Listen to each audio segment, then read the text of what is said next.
তখন আল্লাহ আকাশ থেকে বৃষ্টি বর্ষণ বন্ধ করে দিবেন।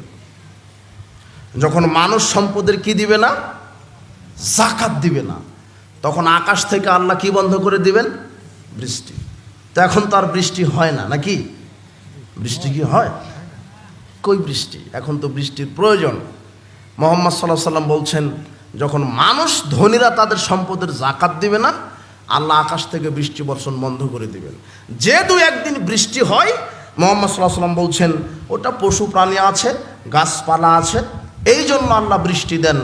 অথচ তোমাদের পাপের কারণে আল্লাহ তোমাদেরকে বৃষ্টি দিত না। পাপটা কি? যখন মানুষ সম্পদের যাকাত দিবে না, তখন সেই ভূখণ্ডে আল্লাহ বৃষ্টি দিবেন না। আল্লাহ সুবহানাহু ওয়া তাআলা যাকাত ভিত্তিক অর্থনীতিকে ফরজ করেছেন। আল্লাহ সুবহানাহু ওয়া তাআলা বলছেন, আকিমুস সালাতুজ যাকাত, তোমরা সালাত কায়েম করো, যাকাত প্রদান করো। সম্পদের যাকাত দিতে হবে। ধনীরা যদি সম্পদের যাকাত না দেয়, এই কুপ্রভাবে ওই ভূখণ্ডে ওই জাতির উপরে আল্লাহ অনাবৃষ্টি, খরা, দুর্ভিক্ষ চাপিয়ে দিবেন। আল্লাহ সুবহানাহু ওয়া তাআলা যাকাত ভিত্তিক অর্থনীতিকে ফরজ করেছেন।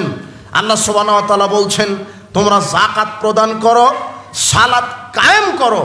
আল্লাহ সুবহানাহু ওয়া তাআলা বলছেন, খুয মিন আমওয়ালিহিম সাদাকাতান তুতাহিরুহুম ওয়া তুযাক্কিহিম বিহা মুহাম্মদ সাল্লাল্লাহু আলাইহি সাল্লাম। তুমি ধনীদের সম্পদ থেকে যাকাত বাহির করে তাদের সম্পদকে পবিত্র করে দাও। আচ্ছা, যেই সম্পদের যাকাত বাহির করা হয় না, ওই সম্পদ অপবিত্র। বলেন তো কি? অপবিত্র। মুহাম্মদ সাল্লাল্লাহু আলাইহি সাল্লামকে আল্লাহ বলছেন, তুমি ধনীদের সম্পদ থেকে যাকাত বাহির করে সম্পদকে কি করে দাও? পবিত্র করে দাও। আর যেই সম্পদের যাকাত আপনি বাহির করেন না, সেটা হলো অপবিত্র। আর অপবিত্র সম্পদ ভক্ষণ করলে ইবাদত কবুল হবে না। 18 মণ 30 কেজি শস্যে ওসর বাহির করতে হয় 20 ভাগের 1 ভাগ। আপনি ধান পেয়েছেন 18 মণ 30 কেজি। কত কেজি? 18 মণ 30 কেজি। তাহলে 18 মণ 30 কেজি ধানে এটা 20 ভাগ করে 1 ভাগ ওসর দিতে হবে। 18 মণ 30 কেজির 20 ভাগের 1 ভাগ যদি ওসর বাহির না করেন, তাহলে 18 মণ 30 কেজি আপনার জন্য খাওয়া হারাম। বোঝা যায় না মনে হয়? স্বর্ণ যদি 7.5 ভরি থাকে, বাজার মূল্যে যাকাত দিতে হবে। বর্তমান 7.5 ভরি স্বর্ণের মূল্য 8 থেকে 9 লক্ষ টাকা। শতকরা 2.5 টাকা, হাজারে 25 টাকা, আর লাখে 2.5 টাকা আপনাকে যাকাত বাইর করতে হবে। এটা হলো স্বর্ণের নেশাব। এখানেও শয়তান আপনাকে ধোকায় ফেলেছে। আপনি 1000 টাকাতে যাকাত 25 টাকা দিতে রাজি নন, অথচ আপনার ছেলেটা ঢাকাতে চাকরি করে, 10,000 টাকা বেতন পাঠিয়ে দিয়েছে বিকাশে। বিকাশের দোকানে গেছেন, এখন দোকানদার বলছে যে আপনার ছেলে তো খরচ ছাড়া পাঠিয়েছে, তাহলে খরচ দিতে হবে 1020 টাকা। কত? তাহলে 10,000-এ কত টাকা? হ্যাঁ, 200 টাকা। শয়তান 1020 টাকা কেটে নিচ্ছে, আপনি এটা খুব রাজি, এটা আপনি দিচ্ছেন। অথচ আল্লাহ বলছেন 1025 টাকা যাকাত দাও, এটা আপনি দিচ্ছেন না। বুঝতে পারেননি কথা?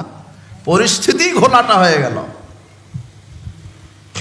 শতকরা 2.5 টাকা যাকাত, নেশাব পরিমাণ 7.5 ভরি স্বর্ণ থাকলে আপনার স্ত্রী ব্যবহার করে, অথবা সুখে যা আছে, অথবা আপনার সুখে যা আছে, শত ভরি স্বর্ণ, আপনি সম্পদের এই স্বর্ণের যাকাত দেন না। এই স্বর্ণ অপবিত্র, এটা ব্যবহার করা, এই স্বর্ণ অপবিত্র। 52.5 তোলা রৌপ্য যদি থাকে, আপনার 2.5 টাকা হারে যাকাত দিতে হবে। গরু যদি 30টা থাকে, একটা 1 বছর বয়সী গরু যাকাত দিতে হয়। ছাগল যদি 40টা থাকে, একটা 1 বছর বয়সী ছাগল যাকাত দিতে হয়। ওট যদি 5টা থাকে, একটা 1 বছর বয়সী ওট যাকাত দিতে হয়। এগুলি যাকাতের নেশাব। যারা গরু, ছাগলের, উটের যাকাত বাইর করে না, বিচারের মাঠে গরু, ছাগল, উট পা দিয়ে তাদেরকে পিষে মারবেন। এটা গরু, ছাগলের, উটের যাকাত না দিলে এই শাস্তি হবে। যারা স্বর্ণরৌপ্য জমা রাখে, আল্লাহ রাস্তায় যাকাত বাহির করে না, আল্লাহ তাদের স্বর্ণরৌপ্যকে তামার বলয় তৈরি করবেন আগুনের। এই বলয়টা তাদের বিচার মাঠে কাঁধে রেখে দিবেন। কাঁধে রাখার সাথে সাথে স্তন ভেদ করে চলে যাবে। আবু হুরায়রা রাদিয়াল্লাহু আনহু বলছেন, রাসূল সাল্লাল্লাহু আলাইহি ওয়াসাল্লাম বলেছেন, মান আতাহুল্লাহু মালান ফালাম ইউআদ্দি যাকাতা মালাহু, আল্লাহ যাকে সম্পদ দিয়েছে আর সম্পদের যাকাত যারা বাহির করে না, মুসিলালাহু মালহু ইয়াউমাল কিয়ামাতি সুজান আখরা বিসাবাবা তামে। আল্লাহ সুবহানাহু ওয়া তাআলা ওসুর, ধানের ওসুর বাহির করেননি, গম ভুট্টার ওসুর বাহির করেননি, স্বর্ণরৌপ্যের যাকাত দেননি। এই সম্পদগুলিকে আল্লাহ টেকো মাথা সাপে রূপান্তরিত করবেন, এমন একটা সাপে রূপান্তরিত করবেন যার মাথা টাক পড়া থাকবে, কালো দুটি চোখ হবে, যেটা আপনার গলায় আল্লাহ পেঁচিয়ে দিবেন।